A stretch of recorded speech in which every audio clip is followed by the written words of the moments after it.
નમસ્તે વિદ્યાર્થી મિત્રો, સ્વાધ્યાય 9.2 ની શરૂઆત કરીએ તે પહેલા જરૂરી પ્રસ્તાવના જોઈએ. અહીં આપણે સૌપ્રથમ સમય સંખ્યાઓ પરની ક્રિયાઓ વિશે વાત કરીશું, જે 4 પ્રકારની હોય છે: સરવાળો, બાદબાકી, ગુણાકાર અને ભાગાકાર. જેમાં સૌપ્રથમ આપણે સરવાળા વિશે વાત કરીએ, જેની ક્રિયામાં આવે છે કે સમછેદી અપૂર્ણાંકોનો સરવાળો કરવા માટે તેના અંશનો સરવાળો કરી અંશમાં મૂકવામાં આવે છે અને છેદ તેનો તે જ રાખવામાં આવે છે.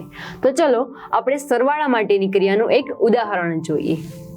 દાખલા તરીકે સમછેદી અપૂર્ણાંકની એક રકમ આપેલી છે 5/7 અને -3/7.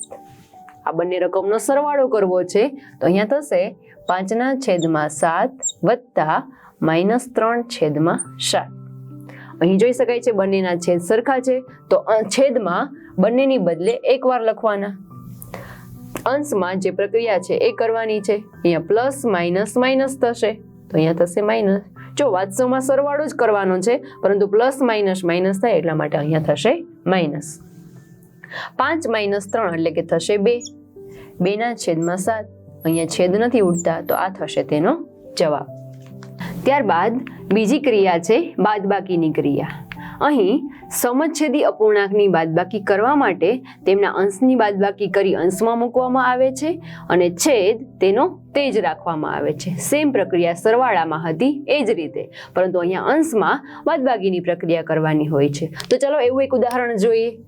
દાખલા તરીકે 5/3 અને 2/3. અહીં બાદબાકીની પ્રક્રિયા કરવી છે તો અહીંયા થશે 5/3 માઇનસ 2/3. એ બંનેના છેદ સરખા છે તો બંનેની બદલે એકવાર મૂકવાના અને અંશમાં બંનેની બાદબાકી કરવાની. તો અંશમાં 5 - 2 એટલે જે થશે 3 અને છેદમાં રહેલા છે 3. 3 છે એ ઉડી જશે તો અહીંયા જવાબ વધશે 1. તો આ થશે તેનો જવાબ. ત્યારબાદ ત્રીજી ક્રિયા જોઈએ, ગુણાકારની ક્રિયા, જેમાં અપૂર્ણાંકોનો ગુણાકાર એટલે અંશનો ગુણાકાર અને તેના છેદમાં છેદનો ગુણાકાર. તો ચલો એવું ઉદાહરણ જોઈએ. દાખલા તરીકે એક રકમ આપેલી છે 7/2 અને 3/2, જેનો ગુણાકાર કરવાનો છે. તો અહીંયા થશે 7/2 ગુણ્યા 3/2. તો અહીંયા કીધેલું છે એ જ પ્રમાણે અંશનો ગુણાકાર અંશ સાથે અને છેદનો ગુણાકાર છેદ સાથે. તો અંશમાં થશે 7 × 3 અને છેદમાં થશે 2 × 2. 7 × 3 જે થશે 21 અને છેદમાં 2 × 2 જે થશે 4, એટલે કે 21/4 એ તેનો જવાબ થશે. ત્યારબાદ ચોથી ક્રિયા જોઈએ, ભાગાકારની ક્રિયા, જેમાં એક અપૂર્ણાંકનો બીજા અપૂર્ણાંક વડે ભાગાકાર કરવા બીજા અપૂર્ણાંકના વ્યસ્ત વડે તેને ગુણવામાં આવે છે. જો આ થોડુંક અલગ પ્રકારનું છે તો ચલો એક ઉદાહરણ દ્વારા સમજીએ.